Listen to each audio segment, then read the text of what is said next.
Hi everyone, I am Hernandez Christians, and I will talk about, or I will discuss about the Article 1 to Article 4. Article 1 means that Article 1, titled National Territory, it talks about the national territory comprises the Philippine archipelago with all the islands and waters embraced therein, and all other territories over which the Philippines has a sovereignty and jurisdictions, consisting of its terrestrial, fluvial, and aerial domains, including its territorial sea, the subsoil, the insular shelves, and other submarine areas, the waters around, between, and connecting the island of the archipelago, regardless of their breadth and dimensions, form part of the internal waters of the Philippines. Article number 2, Declarations of Principles and State Policies. Article 2 says that the basic social and political creed of the Philippines, uh, mostly particularly the implementations of the constitutions, and set forth the objectives of the government. Next will be the article number 3, will be the Bill of Rights. Um, Article number 3 just enumerates specific protections against the abuse of state power, most of which are similar to the provisions of the U.S. constitutions of public concern. Article number 4 will be the citizenship. Article number 4 defines the citizenship of Filipinos. It enumerates two kinds of citizens: natural born citizens and naturalized citizens. Natural born citizens are those who are citizens from birth without having to perform any act to acquire or perfect Philippine citizenship. The Philippines follows a consanguineous system where citizenship is mainly acquired through a blood relationship with Philippine citizens. Natural born citizenship forms an important part of the political system, as only natural born Philippines are eligible to hold high offices, including all elective offices, beginning with a representative in the House of Representatives up to the President. Article 5 Suffrage. Article 5 mandates various age and residence qualifications to vote and a system of secret ballots and absentee voting. It also mandates a procedure for overseas and disabled and illiterate Filipinos to vote. Article 6 The Legislative Department. Article 6 provides for bicameral legislature called the Congress, composed of the Senate and the House of Representatives. It vests upon Congress, among others, the power of investigation and inquiry in aid of legislation, the power to declare the existence of the state of war, the power of the purse, the power of taxation, and the power of eminent domain. Article 7 The Executive Department.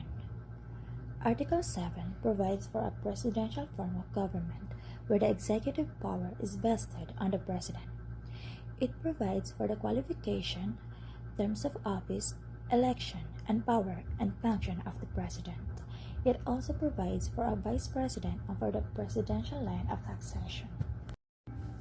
Article 8 The Judicial Department.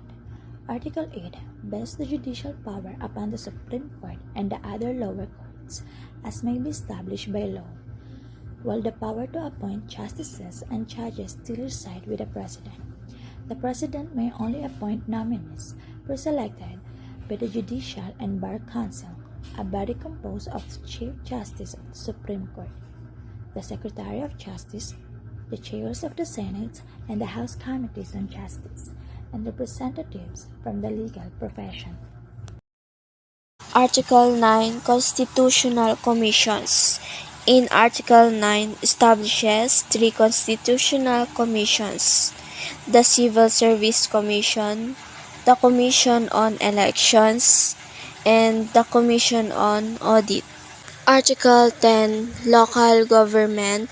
In Article 10, pursues for local autonomy and mandates Congress to enact a law for the local government, now currently the Local Government Code.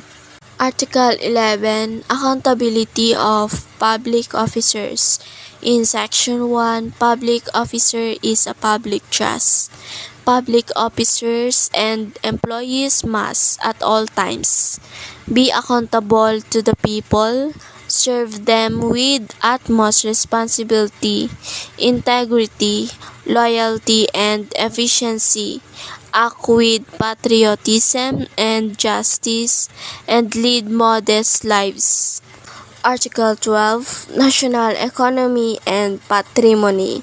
In Section 1, the goals of the national economy are a more equitable distribution of opportunities, income, and wealth, a sustained increase in the amount of goods and services produced by the nation for the benefit of the people, and an expanding productivity as the key to raising the quality of life for all, especially the underprivileged.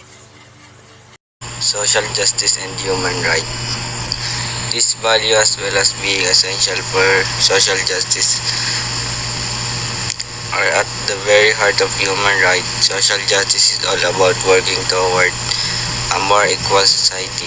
Part of this is ensuring that people are treated with dignity and respect by those with public power, also the main goal human right. However, human rights are not just value. Human rights are set out in law, and they set rule on how states should treat individuals. This means human rights can be a power tools to enable us to achieve social justice, ensuring our action in the law rather than value alone, which can be restricted or become optional, specifically and difficult time or situation. Article 14. Education, Science and Technology, Art, Culture, and Sport. Article 2, Section 17 of the Constitution stresses that the state shall give priority to education, science and technology, arts, culture, and sport, to foster patriotism and nationalism, accelerate social progress, and promote total human liberation and development. Article 15. The Family. Genealogy is the study of families, family history, and the tracing of their lineage. Genealogists use oral interview, historical record, genetic analysis, and other record obtain information about family and to demonstrate kinship and pedigrees of its member. Article 16. General Provisions. General provisions are balance sheet item presenting funds set aside by a company as asset to pay for anticipated future losses. The amounts set aside are based on estimates of future losses. Leaders are required to set up general provisions every time they make loan in case borrowers default. Article 17. Amendments and Revisions.